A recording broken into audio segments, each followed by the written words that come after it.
우리에게는 체험적인 신앙이 필요합니다. 신앙은 늘 체험적이 되는 것이죠. 가슴으로 우리 하나님을 아는 것이 굉장히 이제 중요하기에 우리의 신앙은 머리에서 머물러서는 안 되고 이제 가슴 안에 하나님의 사랑을 늘 경험하는 이제 체험적인 신앙이 중요하죠. 그러나 신앙은 체험적이지만 또한 동시에 체험적인 신앙에 머물러서는 이제 안 되는 것입니다. 우리의 신앙이 그리스도의 장성한 분량이 충만한 데 이르려면 우리가 이제 믿는 것이 아는 것과 하나가 될 때 우리의 신앙은 흔들림 없는, 또 오늘 우리가 이 요한복음 9장의 말씀처럼 이 맹인을 낫게 하셔서 하나님이 그를 통해 하시고자 하시는 일이 계신 건데, 그 하시고자 하시는 일을 행하는 도구로 쓰임 받으려면 우리의 체험은 말씀을 통해서 분명히 그리스도를 아는 지식으로 이제 나아가야 되는 것입니다. 그래서 호세아 선지자도 그렇게 이스라엘이 영적으로 타락하고 또 병들게 된 원인 중에 하나, 그것은 하나님을 아는 지식을 잃어버렸기 때문에, 그래서 힘써 우리가 여호와를 알자, 힘써 여호와를 알자라고 이제 고백했던 것이죠. 마찬가지로 그래서 사도 바울도 에베소 교회 우리 성도들에게 그 에베소라고 하는 그 타락한 그 도시 가운데서 흔들림 없는 믿음 생활을 해야 되는 성도들이었기 때문에 사도 바울은 지혜와 계시의 영을 주셔서 저들로 하나님을 알게 해달라고, 그리스도의 이 풍성한 비밀이 무엇인지 알게 해달라고 그렇게 이제 하나님 앞에 이제 기도했던 것을 이제 볼 수가 있는 것입니다. 그래서 사도 베드로도 그래서 성도들에게 썼던 그의 서신에서 바로 오직 우리 주 예수 그리스도의 은혜와 그를 아는 지식에서 자라가야 된다라고 이렇게 이제 말씀하고 이제 계시는 것이죠. 우리 신앙이 체험적이어야 되지만, 그러나 동시에 그 체험에만 머물러 있으면은 우리의 신앙은 온전히 하나님의 뜻을 드러내는 도구가 될 수 없기에, 이 체험이 하나님의 능력과 축복이 되려면은 예수님이 누구신지 그 그리스도의 비밀과 풍성함을 우리가 이제 알아야 된다라고 하는 것입니다. 그것이 오늘 이 맹인을 낫게 하신 이 말씀이 이 요한복음 9장 전체에 걸쳐서 이렇게 자세히 소개되어 있는 그런 이유 중에 하나도 바로 그런 것이죠.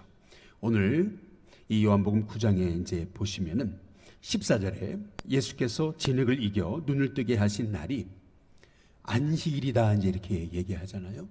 예수님이 맹인을 고치신 그 날이 안식일입니다. 그래서 이 율법에 매여 있던 이 바리새인들은 예수님이 안식일에 이 맹인을 고친 것으로 인해서 그들은 이제 이 서로 분쟁이 이제 일어났던 것을 이제 볼 수가 있는 것입니다. 16절에 한번 보시면은 우리 같이 한번 읽어보겠습니다. 같이 있습니다. 시작. 안식일 바리새인 중에 어떤 사람은 말하되 이 사람이 안식일을 지키지 아니하니 하나님께로부터 온 자가 아니라 하며, 어떤 사람은 말하되 죄인으로서 어떻게 이러한 표적을 행하겠느냐 하여 그들 중에 분쟁이 있었더니, 분명 안식일을 지키지 않는 이 사람이 어떻게 하나님께로부터 온 자냐 한쪽에서는, 그러나 한쪽에서는 어떻게 죄인으로서 이런 표적을 행할 수 있느냐, 이제 그래서 서로 이제 분쟁이 이제 있었던 것입니다. 그래서 이제 이 맹인된 자에게 이제 묻게 되는 거죠. 17절에 보면 이에 맹인된 자에게 다시 묻되 이제 이렇게 얘기하거든요. 그때 이들이 물었던 그 내용이 뭐냐면, 너는 그를 어떠한 사람이라 하느냐라고 하는 질문이었습니다. 너를 낫게 한 바로 그 사람 누구냐, 이제 이런 얘기죠. 근데 그때 17절 끝에 부분에 보면 이 맹인의 대답이 이렇습니다. 바로 이 사도 베드로가 했던 것처럼 주는 그리스도시요 살아계신 하나님의 아들이십니다라는 고백이 아니고 17절에 보면은 대답하되 선지자입니다라고 이렇게 대답하는 것을 볼 수가 있습니다. 예수님이 그를 그 맹인의 앞 못 보는 것에서 보게 하셨음에도 불구하고 그는 그런 놀라운 체험을 했음에도 불구하고 예수님에 대해서 그는 선지자입니다라고 이제 대답하는 이 모습을 통해서 아직 그가 예수님이 누구신지를 온전히 밝히 알지 못하고 있다라는 사실을 우리가 이제 볼 수가 이제 있는 것이죠. 체험이 중요합니다. 체험이 있어야 우리의 신앙이 살아있고 또 체험이 있어야 그래야 우리의 신앙이 뜨거움을 통해서 세상에 이런 많은 흔들리는 영혼을 바로 세울 수 있는 그런 힘이 있기에 우리에게는 영적 체험이 중요합니다. 그러나 동시에 우리의 신앙이 체험에만 머물러서는 안 되는 이유는 우리 신앙이 체험에서만 머물러 있게 되면 우리 신앙이 절대 바를 수 없기 때문에 이제 그런 것이죠. 물론 체험이 중요한 이유가 오늘 이렇게 말씀을 보게 되면 우리가 알게 되는 한 가지 사실이 있습니다. 이제 이 맹인에게 그가 선지자입니다라고 대답하는 것을 듣고 이 바리새인들은 그의 부모에게 이제 묻는 거거든요. 이제 부모는 오늘 여기 말씀에 22절에 보면은 그의 부모가 이렇게 말한 것은 이미 유대인들이 누구든지 예수를 그리스도로 시인하는 자는 출교하기로 결의하였으므로 그들을 무서워함이러라. 이제 이렇게 이제 말씀하고 계시거든요. 예수님을 시인하는 자, 믿는 자는 이제 출교되는 그러한 핍박을 당하게 되는 그런 시기였기에 그의 부모는 이 바리새인들의 질문에 저 아들이 저 사람이 진짜 맹인이 맞느냐 이제 이렇게 물으면서 예수님에 대해서 이제 묻게 될 때에 이 부모들은 그 아이에게 물어보소서 이제 이렇게 얘기하는 것을 이제 볼 수가 있는 거죠. 그 아이에게 물어보소서. 이제 그러니까 이제 이 맹인이 이제 또 이제 얘기하는 말 중에 역시 그 부모는 출교당할 것 같으니까 그러니까 대답을 회피하죠. 그러나 오늘 여기 맹인은 보면은 그래도 체험이 있는 사람이기에 앞을 보지 못하다가 앞을 보게 됐잖아요. 그러니까 이 맹인이 했던 대답 여기 33절에 보시면은 이렇게 대답하는 걸 볼 수 있죠. 같이 한번 읽어보겠습니다. 함께 있습니다. 시작. 이 사람이 하나님께로부터 오지 아니하였으면 아무 일도 할 수 없으리이다. 이 사람이 하나님께로부터 오지 아니했으면 어떻게 내 병을 내 이 앞 못 보는 것을 고칠 수 있게 했느냐 이제라고 이제 대답하는 것을 볼 수 있죠. 그러니까 34절에 이제 이렇게 얘기를 하죠. 그들이 얘기합니다.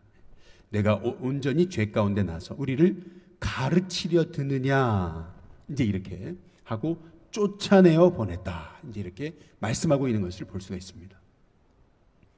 그래도 체험이 있기에 그래도 그는 앞을 못 보던 맹인에서 눈을 보게 됐기 때문에 그런 체험 있는 그런 신앙이 있기 때문에 출교당할 수도 있는 상황에서 바로 그가 하나님께로부터 오지 아니었다면 어떻게 이런 일을 행할 수 있었겠느냐라고 하는 이제 고백을 할 수 있었던 거죠. 그래서 우리의 신앙은 체험이 중요합니다. 체험이 있어야 돼요. 기도응답의 체험이 있어야 되고 기도하다가 우리가 살아계신 하나님을 만난 체험이 있어야 되고 또 기도함을 통해서 역경을 이긴 그러한 비밀이 있어야 되고 또 기도하면서 영혼에게 복음을 전해서 전도의 문이 열려지는 그러한 하나님 살아계심의 하나님 도우심의 은혜를 체험해야 된다는 것입니다. 그러나 그럼에도 불구하고 우리의 신앙이 단지 체험에서만 머물리지 말아야 되는 이유 그것은 체험에서만 머물고 예수님을 아는 바른 성경의 지식 가운데 나아가지 못한다면 우리의 신앙은 얼마든지 온전케 되지 못하고 또 잘못된 길로 갈 수 있기 때문에 그래서 오늘 여기 35절에서부터 보시면은 이렇게 말씀하고 있는 것이죠. 우리 35절 같이 한번 읽어보겠습니다. 같이 읽습니다. 시작. 예수께서 그들이 그 사람을 쫓아냈다 하는 말을 들으셨더니 그 다음 어떻게 하셨어요? 그를 만나사 이르시되 내가 인자를 믿느냐? 내가 인자를 믿느냐? 우리 주님이 이제 그를 찾아 만나셔서 예수님이 누구신지를 이제 알려주시는 것을 이제 볼 수가 있는 것이거든요. 오늘 이 말씀을 통해서 우리가 이제 알게 되는 것이 있습니다. 하나님은 우리를 통해서 놀라운 일을 행하기를 원하십니다. 심지어는 우리가 당하는 고난조차도 하나님이 하실 일을 나타내고자 하심인 것입니다. 그렇기 때문에 우리에게는 고난 가운데서 절망하고 낙심할 것이 아닌 하나님께 부르짖고 기도함을 통해서 우리가 나를 건지신 비밀이 있는 영적 체험의 그러한 비밀을 가진 하나님의 종들이 돼야 될 줄로 믿습니다. 그러나 뿐만 아니라 이 체험에서 머물 것이 아닌 우리가 참 예수님을 아는 지식에게로 나아가기 위해서 그분을 알기 위해 힘쓰고 말씀 가운데 거하게 되고 그리고 그분을 알기 위해서 우리가 성령의 인도를 받아서 제게 하나님이 누구신지를 알게 해달라고 바로 성도의 부르심의 그 비밀의 풍성함이 무엇인지 알게 해달라고 그리스도 안에 있는 그 부요와 비밀의 그 놀라운 영적 지식을 알게 해달라고 기도할 수 있는 하나님의 종들이 돼야 될 줄로 믿습니다. 그렇게 될 때 우리가 이 혼탁한 이 시대 가운데서 이렇게 모든 것을 혼합하는 이 포스트 모던 이 시대 가운데서 우리가 세상을 분별하고 흔들림 없는 하나님의 종으로 서서 예수님을 전하는 하나님의 종들이 되게 되는 줄로 믿습니다. 그래서 골로새서 2장의 2절부터 3절에 보면 이제 사도 바울이 이제 이런 얘기를 이제 하는 거죠. 확실한 이해의 모든 풍성함과 하나님의 비밀인 그리스도를 깨닫게 하려 함이니 이렇게 얘기하고 있습니다. 확실한 이해의 모든 풍성함이라 그랬습니다.